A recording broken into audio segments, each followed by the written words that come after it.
ये रोटी आई थी जो साथ आती है खाने के, और ये इतनी मोटी थी कि मुझे समझ नहीं आ रहा था कि इसको तोड़ा कैसे जाए ना। और यहाँ पे गुड मॉर्निंग, अस्सलाम वालेकुम। उम्मीद है सब खैरियत से होंगे। मैं हूँ सुंदुस और आज हमारा बाकू में है थर्ड डे। और इस वक्त मैं अपने फ्लैट से जो है आपको कैस्पियन से दिखा रही हूँ बिल्कुल सामने कि कितना पीसफुल और एक सूदिंग सा एटमॉस्फेयर इस वक्त है। और शदीद सर्दी है, फुल तेज़ हवा है। और आज का हमारा प्लान है जी हैदर अली, जो इनका एक कल्चरल सेंटर है, वहाँ पे जाने का। और इस वक्त हम वहाँ पहुँच चुके हैं और यहाँ पहुँचने के लिए हमने बोल्ट ऐप का इस्तेमाल किया है, टैक्सी का। और उस पर हमारा रेंट बना है जी 2.5 मन्नत, जो कि एक बहुत इकनॉमिकल है और मेन सिटी में ही है ये हैदर अली जो इनका कल्चरल सेंटर है। और इसकी सबसे मज़े की जो चीज़ है इसकी बिल्डिंग है कि उसका आर्किटेक्ट आपको बहुत ही फैसिनेटिंग लगता है। अच्छा जी, अब ये बिल्कुल जो है शहर के बीच में है और इधर जो है लेयर्स में एक किस्म का आप समझ लें कि बना हुआ है। और बिल्कुल इसके सामने जो है वो पार्क है जहाँ पे लिखा हुआ है बहुत ही मज़े का आई लव बाकू। और रात को वहाँ पे बहुत ही ज़बरदस्त किस्म की लाइटिंग वगैरह भी होती है। और ये सामने फाउंटेन्स वगैरह लगे हुए हैं कि पानी का यहाँ पे इन्होंने किया हुआ है, इस तरह से छोटा सा तालाब वगैरह आप कह सकते हैं कि वो बनाया हुआ है।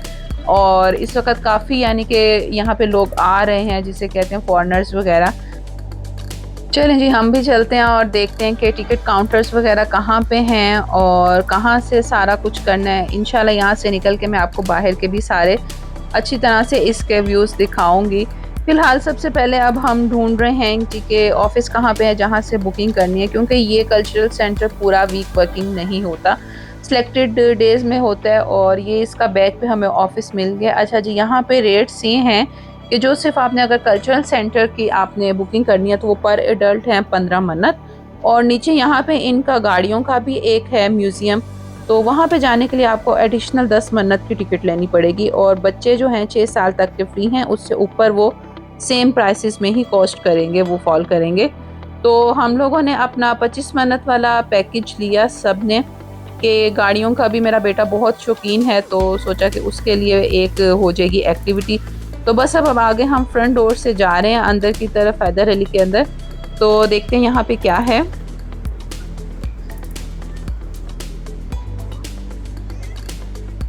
अंदर एंटर होते ही आपको बहुत पीसफुल से सूदिंग सी एटमॉस्फेयर की एक फीलिंग आती है। जैसा कि आप देख सकते हैं कि बिल्कुल ही नीट सा वाइट सा उन्होंने ना पूरा आर्किटेक्ट रखा हुआ है और इंटीरियर भी सारा वाइट कलर में है, तो वो एक बहुत ही फाइन लुक देता है। और अच्छा जी, यहाँ पे शुरू होते ही अब एंटर होते ही उन्होंने मज़े की जो ओल्ड सेंचुरी की, पिछली सेंचुरी की, 19th सेंचुरी की गाड़ियाँ थी वो उन्होंने रखी हुई हैं। और उनके बारे में डिटेल्स भी उन्होंने साथ में बताई हुई हैं और उस पर लिखा भी हुआ है कि प्लीज़ टच ना करें। तो अहमद की बहुत कोशिश थी कि जाके उनको अच्छी तरह देखे और चेक करे, लेकिन बहुत मुश्किल से उसको टच करने से रोके गाड़ियों से। चलें जी, ये अब आप देख सकते हैं कि ये मज़े की इन्होंने गाड़ियाँ रखी हुई हैं जो अर्ली सेंचुरीज़ में यूज़ करते थे। और इससे साथ साथ उन्होंने यहाँ पे इनका डेमो भी दिया हुआ है, सारी डिटेल्स में भी लिखा हुआ है कि ये क्या है और किन पर्पस के लिए यूज़ करते थे। नेक्स्ट है जी, ये एल्युमिनियम का इन्होंने कुछ बना के रखा हुआ है सर्कल सा, और इसकी उन्होंने नीचे लगाया भी हुआ है, उसके बारे में बताया भी हुआ है। और साथ में उन्होंने ना उसका बारकोड भी दिया हुआ है कि यहाँ की ऐप आप डाउनलोड करें और बारकोड को स्कैन करें तो आपको इनसे रिलेटेड सारी डिटेल्स जो हैं वो आपके मोबाइल में आना शुरू हो जाती हैं, तो आप वो पढ़ सकते हैं। नेक्स्ट इससे आगे आते हैं तो जी, ये कारपेट वेविंग का उन्होंने बताया हुआ है कि कारपेट को जब वेव करते हैं तो किस तरह से उसको निटिंग करते हैं, तो किस तरह से करते हैं। और जैसा कि आपको पता है कि आज़रबाईजान के जो कारपेट्स वगैरह हैं वो काफ़ी फेमस हैं, रग्स वगैरह और कारपेट्स, तो उनकी निटिंग के बारे में भी सारी इन्होंने डिटेल में यहाँ बताया हुआ है। उसके बाद एक ये जो मिरर लगा हुआ है, रिफ्लेक्टिंग मिरर, और उसकी डिटेल्स बताई हुई हैं कि कब बना और कैसे बना और कहाँ से इन्होंने शुरुआत की। चलें जी, आगे चलते हैं। आगे उन्होंने एक पूरा जिसे कहते हैं सेटअप रखा हुआ है कारपेट निटिंग का, जिसके ऊपर उन्होंने बताया हुआ कि किस तरह से कारपेट को निट किया जाता है और उसके ऊपर एम्ब्रॉयडरी रखी जाती है। अच्छा, यहाँ से एक बहुत ही मज़े की चीज़ है कि मैं यहाँ से गुजर के जा रही हूँ और मेरे साथ एक ट्रांसपेरेंट सी चीज़ पड़ी थी जिसका मुझे बिल्कुल भी पता नहीं चला। तो जब मैंने फ्रंट से जाकर देखा तो मुझे वो नज़र आया कि वो एक उन्होंने पर्सन टाइप बना के बैठाया हुआ है और वो आपको सामने से टर्न करने पे पता चलता है, साइड से गुजरने पे आपको वो फील ही नहीं हुआ।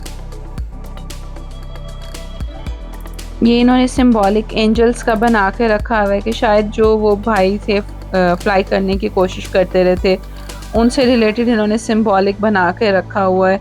और साथ नीचे बार कोड प्रॉपर दिए हुए हैं कि आप उनको स्कैन करें हमारी ऐप पे और उनकी डिटेल्स के बारे में पढ़ें। अच्छा, यहाँ पे जो है आप देख सकते हैं कि कितना ज़बरदस्त किस्म का अंदर उन्होंने एटमॉस्फेयर प्रॉपर बनाया हुआ है कि साफ़ सुथरा और खुली खुली हर चीज़ और डिटेल में। उफ, मेरे बच्चे पहुँच के और वो टच कर रहे हैं कि बहुत इनको ना संभालना मुश्किल हो जाता है कभी कभी। चलें जी, आगे चलते हैं। आगे जो है वो अब ये आर्ट ऑफ लाइट के नाम से इन्होंने कुछ बनाया हुआ है। और मेरे जो माइंड में आ रहा है, मैंने इतनी डिटेल्स तो नहीं पढ़ी, वो यही था कि जो विंडोज़ पे और वो कलर्स के जो कॉम्बिनेशन बनाए जाते हैं मिरर्स के, ये सारा उनसे रिलेटेड है। तो बस अब आगे चल के देखते हैं कि क्या है। और हाँ जी, बिल्कुल वैसा ही मुझे थोड़ा थोड़ा तो लग रहा है कि वही है, कि उसी को इन्होंने डिटेल्स बताई हुई हैं कि कब शुरू हुआ इधर। और मेरे बच्चे वही अपने काम कर रहे हैं कि वो स्लाइड्स ले रहे हैं और उल्टे सीधे काम कर रहे हैं। तो ऐसी जगहों पे बच्चे ज़रा बोर हो जाते हैं, बड़ों का इंटरेस्ट ज़्यादा डेवलप होता है इन चीज़ों में। चलें जी, ये सारी अब वो आर्ट ऑफ लाइट की इन्होंने स्लाइड्स वगैरह बना के लगाई हुई हैं। और मेरे बच्चे उनको टच करने की भी फुल कोशिश कर रहे हैं, लेकिन बस उन्हें मना कर रहे हैं कि ना करें, कैमरास वगैरह फुल लगे हुए हैं यहाँ पे। और यहाँ पे उन्होंने पेंटिंग्स वगैरह भी रखी हैं। अच्छा, ये देखें, ये कुछ ना एक बनाई हुई है इन्होंने रोड्स के साथ, कि जब आप सीधा खड़े हैं तो आपको ऐसा लगता है कि आयरन रोड्स सीधे हैं। जब आप राइट लेफ्ट मूव करते हैं तो वो उसके फेस एक्सप्रेशंस जो हैं, पर्सन जो एक पिक्चर बनती है और उसकी वो चेंज होते हैं। तो ये एक बहुत मज़े का यहाँ पे इन्होंने ये बना के रखा हुआ है। और उसकी भी डिटेल्स जो हैं वो नीचे उन्होंने दी हुई हैं और उन्होंने बार कोड में लिखा हुआ है कि आप स्कैन करके पूरी डिटेल्स पढ़ें। चलें, यहाँ से आगे हम फर्स्ट फ्लोर पे अब इसके गए तो इन्होंने बाकू के जितने भी बिल्डिंग्स हैं उनके सारे मॉडल्स बना के यहाँ पे रखे हुए हैं, कि डिटेल्स उन्होंने बताई हुई है कि कब बनी, कब इनाग्रेट हुई और उसका क्या क्या सीन है। तो ये भी एक बहुत ज़बरदस्त किस्म के यानी कि था। जब आप बच्चों के साथ ट्रैवल करते हैं ना, तो आपको यही डर लगा रहता है कि बच्चे कोई गड़बड़ ना कर दें। मेरा अहमद जो था वो तो एक एक गाड़ी को पकड़ के टच करने की कोशिश कर रहा था, मामा ये चलती है, ये क्या है। तो उसको तो मैं कंट्रोल करना इतना मुश्किल हो जाता है ना कि बेटे आप इन चीज़ों को टच ना करें, कि ये ना हो कि आपको लेने के देने पड़ जाए। चलें जी, यहाँ से आगे अब चलते हैं। मैं अब देखना चाह रही हूँ कि ये देखें, ये बारकोड है और आप इसको स्कैन करेंगे तो वो पूरी डिटेल्स जो हैं वो आपके मोबाइल के ऐप में खुल जाएगी। ये था जी नेशनल जिम्नास्टिक एरेना। और उससे आगे हमारे सामने आ रहे हैं जी काफ़ी नॉन बिल्डिंग्स हैं जो मैंने देखी भी हैं, लेकिन मुझे उनका एक्चुअल में पता नहीं था। अब जैसे ये बिल्कुल सामने जो है ये कारपेट म्यूज़ियम है और ये बुलेवार्ड पे है, तो उसकी शेप भी उन्होंने बिल्कुल कारपेट जैसी ही बनाई हुई है। इसी तरह और भी कुछ ऐसी बिल्डिंग्स हैं जो इनका मुझे नाम नहीं पता था, लेकिन वो मैंने यहाँ पे शहर में मूव करते हुए मैंने देखी हैं।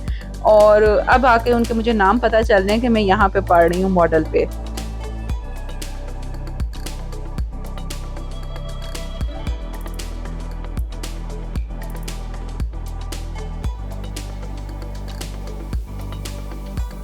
जैसे ये रहा हैदर अली का मॉडल और यहाँ पे इस वक्त हम अंदर फिर रहे हैं।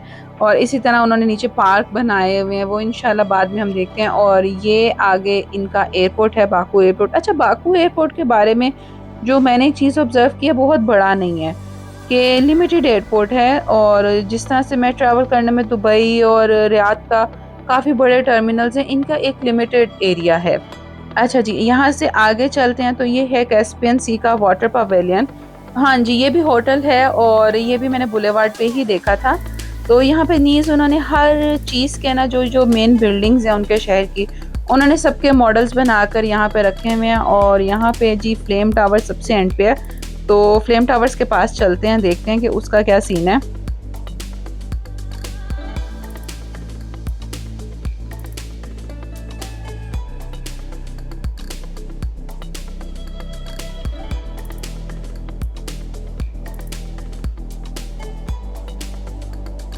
ये बिल्कुल सामने अब हमारे पोर्ट बाकू का मॉडल है और इसको भी मैंने बाकू बुलेवार्ड पे देखा है और बहुत ही यानी कि ज़बरदस्त किस्म का इन्होंने मॉडल बना के रखा हुआ है। और ये फाइनली आ गया जी फ्लेम टावर्स का मॉडल। ये बहुत ज़बरदस्त है, इन पे जब रात के वक्त लाइटिंग होती है तो बहुत ही ज़बरदस्त लगती है।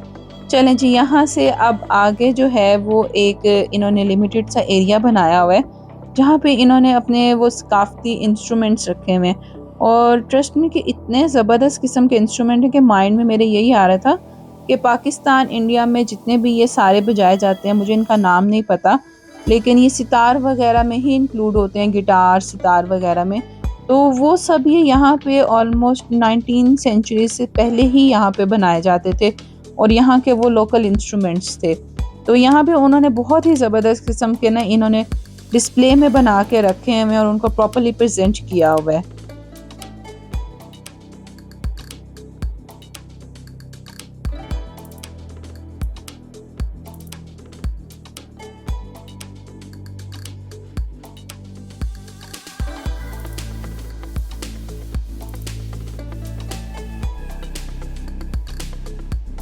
यहाँ पे आगे अब उन्होंने एक वीडियो भी चल रही है और उन्होंने एक पत्थर रखा हुआ है जिसके थ्रू जो था कि वो म्यूज़िक क्रिएट करते थे कि पत्थर के थ्रू, और बाकायदा उन्होंने पीछे डेमो भी दी गई है कि शुरू के ज़माने में इस तरह से पत्थर से म्यूज़िक क्रिएट किया जाता था और एक्चुअल में कि वो एक फ़ाइन म्यूज़िक है कि पत्थर का शोर नहीं वो आपको फ़ील हो रहा।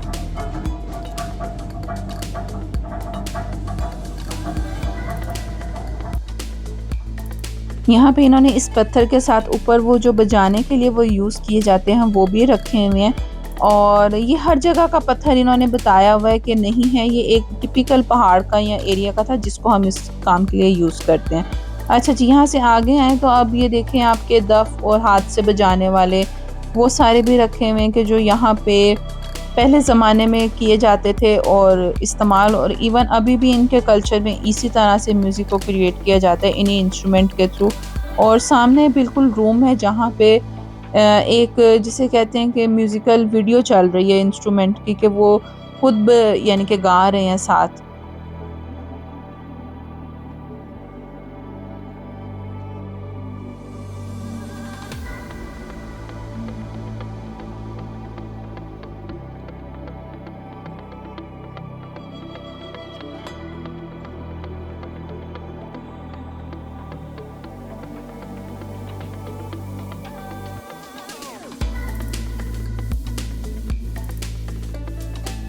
चलें जी, यहाँ से आगे आए तो यहाँ पे और ज़्यादा फैंसी किस्म के इन्होंने रखे हुए थे। ये सारे इंस्ट्रूमेंट्स आप कह लें, सितार कह लें या वायलिन्स कह लें, लेकिन ये बहुत ही ज़बरदस्त किस्म के लग रहे थे और उन पे नक्काशी जो इन्होंने की हुई थी वो बहुत ही फ़ाइन किस्म की थी।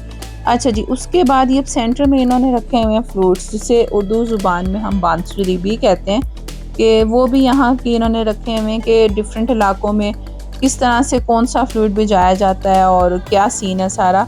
तो मज़े की बात ये थी कि जो उनके ऊपर उन्होंने नक्काशी की हुई थी, जो प्रिंटिंग की हुई थी कि वो बहुत ही फ़ाइन किस्म की लग रही थी। चलें जी, यहाँ से अब आगे की तरफ जाते हैं तो ये भी कुछ देख लें कि ये इन्होंने प्रॉपर जिसे कहते हैं कि बड़े छुपा के फ़ाइन किस्म के डिस्प्ले में रखे हुए हैं और काफ़ी यानी कि एक बहुत फ़ाइन किस्म की अच्छी कलेक्शन है। चलें जी, इस सेक्शन से आगे गए तो आगे उन्होंने कारपेट के डिज़ाइन से और उनको निटिंग से मॉडल से रिलेटेड उन्होंने रखे हुए थे कि किस तरह से करते हैं और कैसे कौन-कौन से मॉडल्स के ये कारपेट निटिंग यहाँ पे की जाती है और नक्काश बनाए जाते हैं।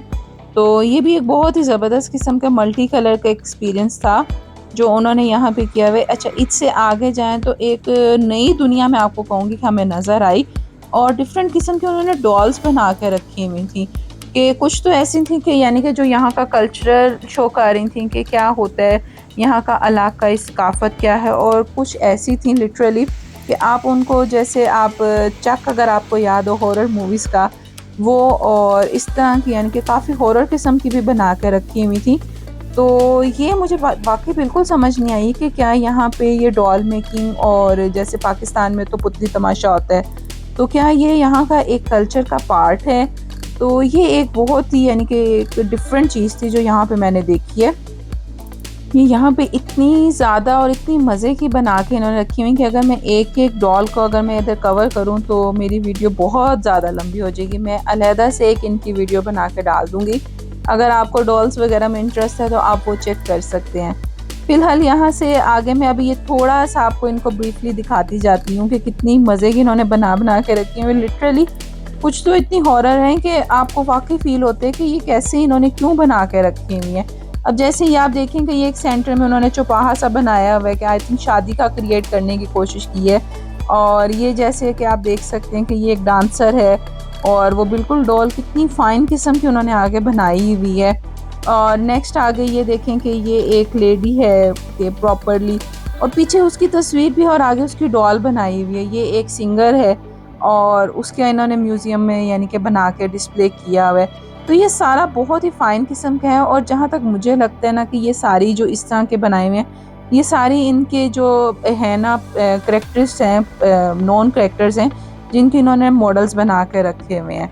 अब ये जो हैं ये वैसे ही इन्होंने डॉल्स बना के ये अब मेरे ख़्याल में ह्यूमन्स को शुरू में डिफ़ाइन किया है कि किस तरह थे और क्या थे। तो ये भी एक बहुत ही ज़बरदस्त किस्म का एक्सपीरियंस है यहाँ पे।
ये यहाँ पे इन्होंने इतने मज़े-मज़े के ये डवाफ्स बना के रखे हुए हैं और साथ में ये भी आप देख सकते हैं कि ये मंकी की शेप का बना के रखा हुआ है। पता नहीं कि ये सिंबॉलिक किस चीज़ को शो करते हैं, लेकिन ये बहुत ही फ़ाइन किस्म के इन्होंने बना के मॉडल्स रखे हुए हैं।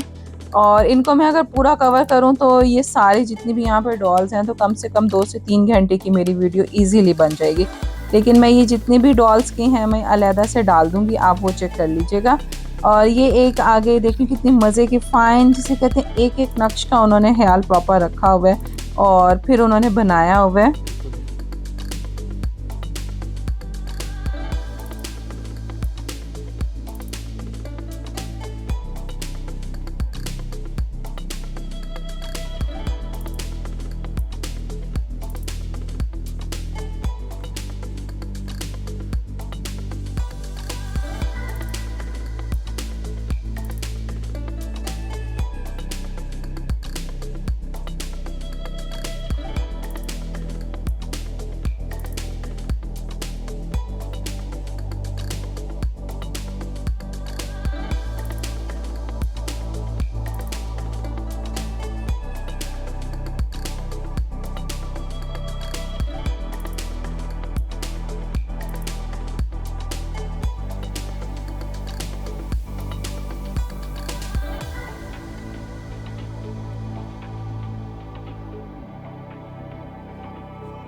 अब ये यहाँ पे आगे एक ह्यूमन स्टेजेस इन्होंने दिखाई हुई हैं कि कैसे वो इवेंट सेलिब्रेट कर रहे हैं, शादी का इवेंट है और आगे वो शादी हो रही है एक कपल की और उसके साथ आगे फिर उन्होंने वो दिखाया हुआ है कि कैसे उनके बच्चे हैं और उसके बाद उन्होंने ये दिखाया हुआ है कि कैसे वो एक ओल्ड स्टेज में चले जाते हैं। तो ये भी एक बड़ा अच्छा सिंबॉलिकली सारा इन्होंने यहाँ पे बनाया हुआ है और बहुत ही फ़ाइन किस्म का ये सारा एक है इनका डिज़ाइन। चलें जी, यहाँ से अब आगे की तरफ चलते हैं। तो आगे बस अब यहाँ पे तो यही सारा था और गाड़ियों की एग्जीबिशन जो है वो नीचे बेसमेंट 3 में है, तो बस अब वहीं जा रहे हैं। अच्छा, वहाँ पे जाने से पहले ये देख सकते हैं कि आप रास्ते में बीच में इधर कैफ़ेस वगैरह भी इन्होंने इंडोर बनाए हुए हैं कि अगर आपको कुछ लेना हो, कुछ फूड वगैरह, तो आप यहाँ से परचेज़ कर सकते हैं।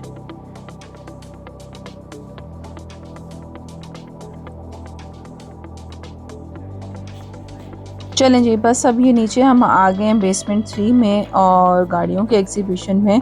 और गाड़ियों की एग्ज़िबिशन शुरू में तो बहुत ही वो उन्होंने एक चेकिंग वगैरह की है कि शायद कुछ ज़्यादा ही इनको ये गाड़ियाँ वगैरह अज़ीज़ हैं। तो बस आगे चलते हैं, देखते हैं कि अब क्या है इधर। गाड़ियों का ये है कि इन्होंने बिल्कुल इनिशियल स्टेजेस से शुरू किया हुआ है कि कैसे आप ट्रैवलिंग के लिए कैसे-कैसे पहले हॉर्सेस, फिर उनके पीछे ये बग्गी लगा के जाना, फिर कैसे छोटे गाड़ियों पे ये व्हील्स वाली गाड़ियों पे, और उस तरह से उन्होंने सारी जो है ना स्टेज वाइज़ सारा कुछ इन्होंने यहाँ पे बना के रखा हुआ है। और मेरे बच्चों को तो ये ब्लू वाली गाड़ी बहुत ही फ़ैसिनेट कर रही थी और उसके बाद अहमद अपनी सबसे फ़ेवरेट जो गाड़ी है ना बुगाटी चिरॉन, वो ढूँढता फिर रहा था कि वो कहाँ पे है। अच्छा जी, यहाँ पे अब ये देख सकते हैं कि सारी इन्होंने जो डिफरेंट कंपनीज़ हैं जैसे फोर्ड है, बीएमडब्ल्यू है, मर्सिडीज़ है, उनके पुराने मॉडल भी सारे यहाँ पे रखे हुए हैं कि जो इनिशियल मॉडल्स थे उनके जहाँ से वो कंपनीज़ लॉन्च हुई थी वो भी रखे हुए हैं। और मज़े की बात ये है कि आप देख सकते हैं कि बच्चों की जो मूवी है कार्स, उसकी भी जितनी भी गाड़ियाँ उसमें यूज़ हुई थी उनके सारों के मॉडल्स उन्होंने यहाँ पे रखे हुए हैं। शायद वो गाड़ियों की मूवी ही इन मॉडल्स के ऊपर बेस्ड थी। और आगे भी आप वो देख सकते हैं कि बचपन में हमारे कार्टून्स में जो मूवीज़ में आती थी, वैन्स आती थी, इस तरह की गाड़ियाँ वो सारी यहाँ पे डिस्प्ले में उन्होंने रखी हुई हैं। तो ये भी एक बहुत ही फ़ाइन किस्म का एक्सपीरियंस है, स्पेशली उन लोगों के लिए कि जिनको गाड़ियों से बहुत ज़्यादा प्यार है। नेक्स्ट आए तो वो नेक्स्ट स्टेजेस के उन्होंने ये गैस का भी डलवाने के, गैस स्टेशंस के भी उन्होंने बना के मॉडल्स रखे हुए हैं कि इस तरह फिर एवॉल्व होता गया और ये सारा। और ये आगे बहुत ही मज़े की छोटी-छोटी गाड़ियाँ इन्होंने बना के रखी हुई हैं और ये एक्चुअल गाड़ियाँ हैं, बनाई नहीं हुई हैं, एक्चुअल गाड़ियाँ, और ये अभी भी चलती हैं। तो उन्होंने उनकी मेंटेनेंस इतनी ज़बरदस्त की हुई है। और ये गाड़ी है जी, आप यकीन नहीं करेंगे कि ये बीएमडब्ल्यू की गाड़ी है और ये उसकी इनिशियल स्टेजेस की गाड़ी है और इतनी फ़ाइन किस्म की छोटी-सी है ये।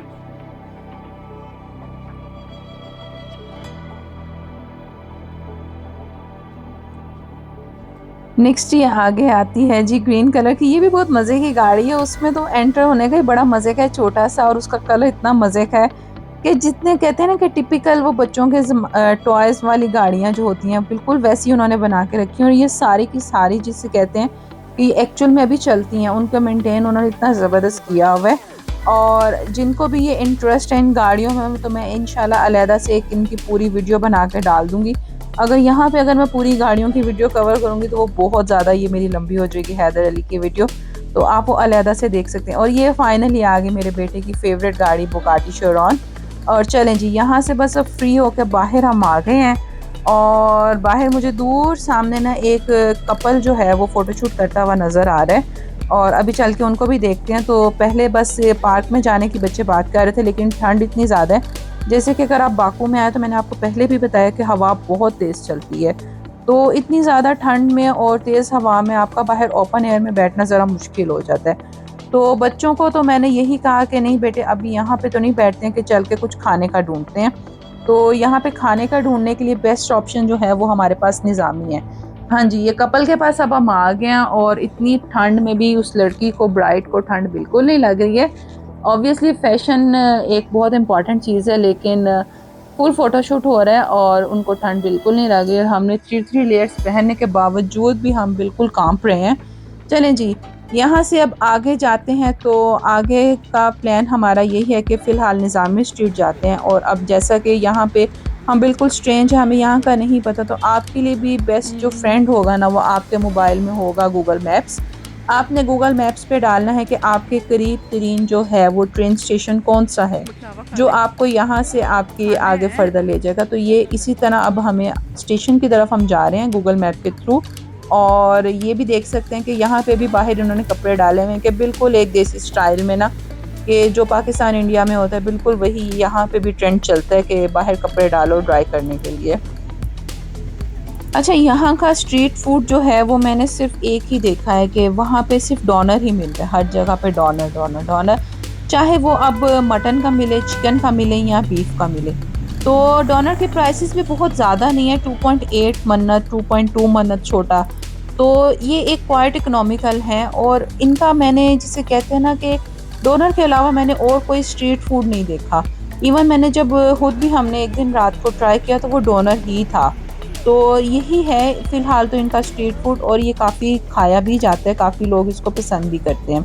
चलें जी, यहाँ से अब आगे हम आ गए हैं जी, निज़ामी के लिए हमने जाना है और हमने पकड़नी है अपनी ट्रेन, जो अंडरग्राउंड स्टेशन में से होके जाएगी, और बस अब हम निज़ामी पहुँचेंगे। तो ये हम निज़ामी पहुँच चुके हैं और वहाँ पे मैं रेस्टोरेंट्स के बाहर लगे हुए मेन्यूज़ चेक कर रही हूँ कि मैं देखूँ कि कोई चीज़ मुझे समझ में आए कि फिर वहाँ पे जाके हम खाना खाएँ।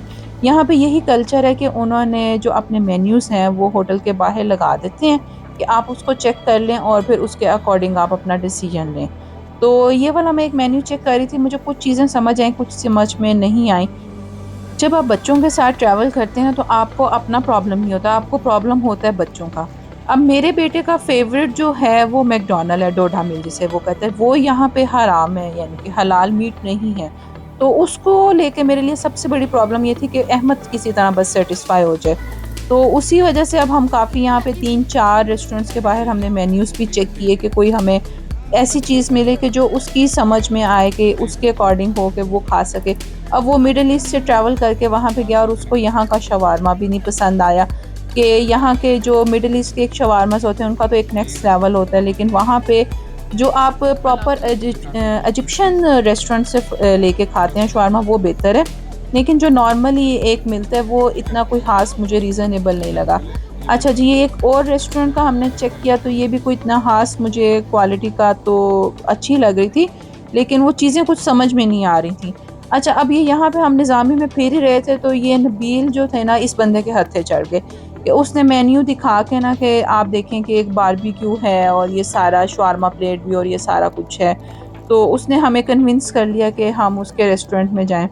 और स्पेशली जो उसने ना हमें वो कबाब को यहाँ पे बोटी कहते हैं और बोटी को कबाब कहते हैं।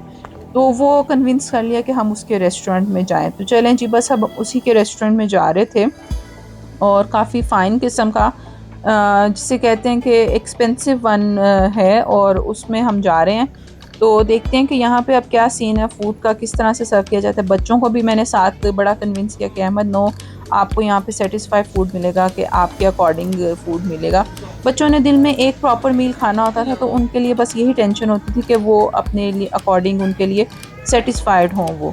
चलें जी, यहाँ से अब स्टाफ तो काफ़ी अच्छा है इस रेस्टोरेंट का। होटल का नाम है जी सेज़ली बाकू, और इसमें काफ़ी, यानी कि उन्होंने यही हमें शो किया था कि अपने मेन्यू में कि हमारा ग्रिल फूड काफ़ी फ़ाइन है, कबाब वगैरह, तो इट विल बी सैटिस्फाइड। चलें जी, आगे मैं ये देखते हैं कि यहाँ पे इधर क्या-क्या इन्होंने रखा हुआ है। हाँ जी, इन्होंने रॉ मीट वगैरह तो काफ़ी इन्होंने मसाले वगैरह लगा के रखे हुए हैं कि सर्व करने के लिए। अब बन के आएगा तो देखते हैं। अच्छा, यहाँ पे ये रेस्टोरेंट्स में ना ये बहुत है कि उन्होंने ये सॉसेस और साथ में ना शुगर के क्यूब्स रखे होते हैं, जिन पे मेरे बच्चों ने दबा के हाथ साफ़ किए हैं, कि वो पूरे का पूरा शुगर क्यूब जो था मुँह में रखते थे और एक कैंडी की तरह चबा के खाते थे। चलें जी, फूड आ गया। हमने हमस मँगवाया, मुतब्बल मँगवाया, एक ये मैंने सूप मँगवाया था, चिकन सूप, जो मेरी समझ से बिल्कुल बाहर है, कि बिल्कुल पानी की तरह पतला है, कि वो कुक भी नहीं किया और उसमें वेजिटेबल्स भी साबित रह रही थी। और ये रोटी आई थी जो साथ आती है खाने के, और ये इतनी मोटी थी कि मुझे समझ नहीं आ रहा था कि इसको तोड़ा कैसे जाए ना।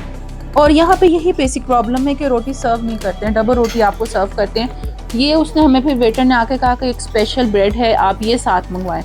तो मुझे तो वो स्पेशल ब्रेड एक सिंपल नान नज़र आ रही थी, पतली वाली रोटी नज़र आ रही थी। तो हमें तो यही था कि ये तो मस्ट सर्व होती है साथ में। तो उसने कहा नहीं, आप ये स्पेशल ब्रेड मँगवाएँ, आपको फिर अच्छा लगेगा। और साथ हमने ये एक सालन मँगवाया। अच्छा, सालन का ये है कि ये मटन का सालन था, कि ऊपर टमाटरों की पेस्ट उन्होंने बना के डाली हुई थी। यहाँ पे ये हिसाब-किताब है कि हमें यहाँ के मटन से ना स्मेल हुमक सी फ़ील हुई एक, तो वो खाना हमारे लिए मुश्किल था। तो बाकी यही था कि चिकन की डिशेज़ जो थी वो बच्चों के लिए एक प्रेफ़रेबल चीज़ थी, कि बच्चे चिकन जो था वो खुश होके खा रहे थे। और बाकी ये चीज़ का भी एक पता, ये तो एक मिडल ईस्ट से जो भी आता है तो उनको पता ही होता है कि ये होता है। तो बाकी ओवरऑल इनका फूड काफ़ी एक्सपेंसिव था, और जितना कि उन्होंने बताया हुआ था फ्लेवर में, एज़ सच मैं उतनी इनको रेटिंग नहीं करूँगी। मैं इनको 10 आउट ऑफ 6 रेटिंग करूँगी, क्योंकि ये एक कॉस्टली फूड था, लेकिन उतना सैटिस्फाइड नहीं था। चलें जी, बस अब यहाँ से हम निकले हैं, और निज़ामी में आप देख सकते हैं कि यहाँ पे भी बेपनाह दुकानें हैं, ब्रांड्स की सेकंड हैंड दुकानें हैं, कि सेकंड हैंड कॉपीज़ यहाँ पे भी बिकती हैं। और यहाँ से बस अब हम वापस जा रहे हैं स्टेशन की तरफ, कि हमने अपने फ्लैट अब वापस जाना है। अच्छा, यहाँ पे अब बच्चों की एक when you see demand my है कि channel मामा वी वांट तो समथिंग देखने स्वीट मिलेगा। टू ईट।